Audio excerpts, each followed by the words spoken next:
Eu sei que você tem medo da matemática, né? Vem comigo nesse vídeo que eu vou te ensinar como é que você vai perder esse medo hoje. Fala, jovem! Meu nome é Sérgio Daloca, sou professor de matemática e nesse vídeo eu vou te ensinar 5 maneiras de você perder de vez o medo da matemática. Vem cá, me conta um negócio. Você já ficou ansioso antes de uma prova de matemática? Ou meio nervoso na hora de resolver um exercício? Ou você ficou com a mão suando, ou a barriga doeu? Você estava sofrendo sintomas da matofobia, que é o medo da matemática. A matemática ela sempre foi vista como a vilã das matérias. E é uma situação meio que cultural a gente repetir que a matemática é difícil. Nós aprendemos com os nossos pais que a matemática é difícil, chega na escola, todo mundo tem medo da matéria, todo mundo tem medo da matemática e acaba virando um círculo vicioso. Porque você acaba repetindo essa informação de que a matemática é difícil e você cria meio que um preconceito.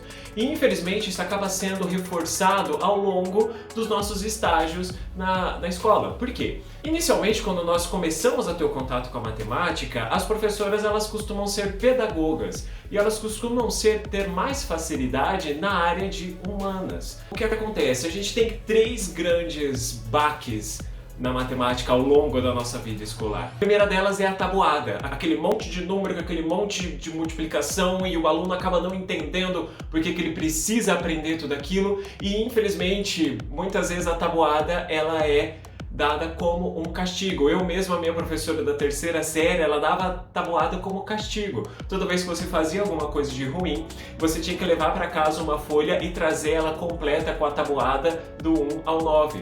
Além disso, quem é que nunca escutou aquela frase? Olha, se você não decorar a tabuada, você vai crescer burro, hein? Pois é.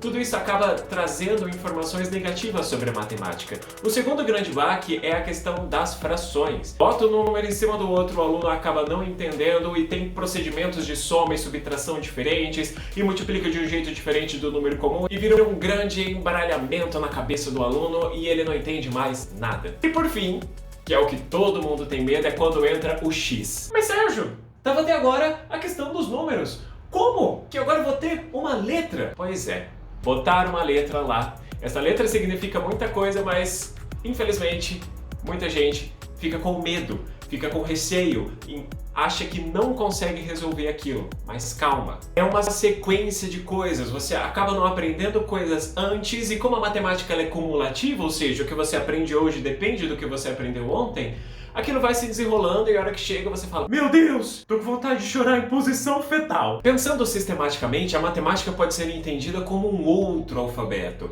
É um outro conjunto de símbolos que, assim como as letras, nós temos que aprender. Quando nós somos alfabetizados, nós aprendemos inicialmente os símbolos, que são as letras, depois juntamos uma letra na outra formando as sílabas em palavras, palavras em frases e frases em textos maiores. Com a matemática é a mesma coisa. Nós aprendemos os símbolos, aprendemos os sons, aprendemos o que significa cada um daqueles símbolos em relação à quantidade.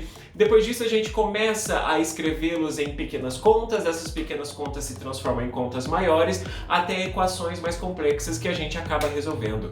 A grande diferença das letras para os números é que a gente tem muito mais contato com as letras do que com os números. Quantas coisas você precisa ler por dia? Quantas coisas você precisa escrever por dia? Quantas vezes você usa a matemática? Quantas vezes você escreve uma conta?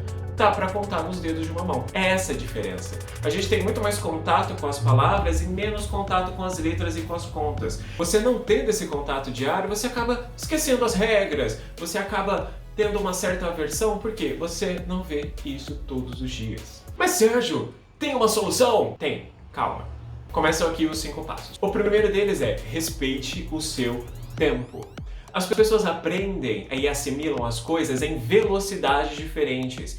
Então, se você se compara com uma outra pessoa que tem mais facilidade em matemática, isso vai gerar você uma angústia e uma ansiedade. Porque ele pode ter mais facilidade, mas se você não tem, tá tudo bem, não tem problema nenhum. Você só precisa de mais tempo para entender uma coisa que a outra pessoa leva menos. E muitas vezes aquela outra pessoa tem menos facilidade naquilo que você aprende assim, rapidinho. Então respeite o seu tempo e tenta não se comparar com as outras pessoas, porque isso só acaba gerando ansiedade. Segundo ponto é: vá para o básico e aprenda. O básico da matemática não é começar nas equações lá de primeiro, de segundo grau, querer resolver logaritmo, não. Você sabe fazer soma, subtração, multiplicação e divisão sem erro nenhum? Pensa nos números com vírgula. Pensa nas frações. Você não sabe?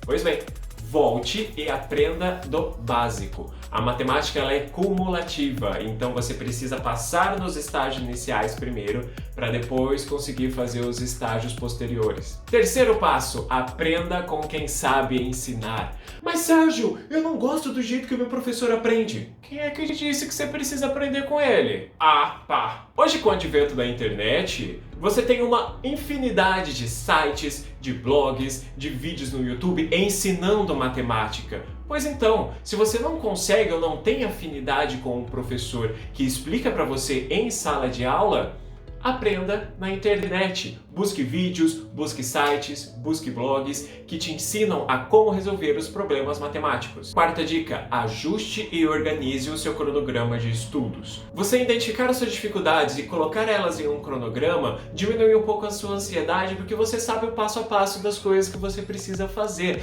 das coisas que você precisa aprender sobre matemática. Então organiza e tenha o hábito de estudo diário.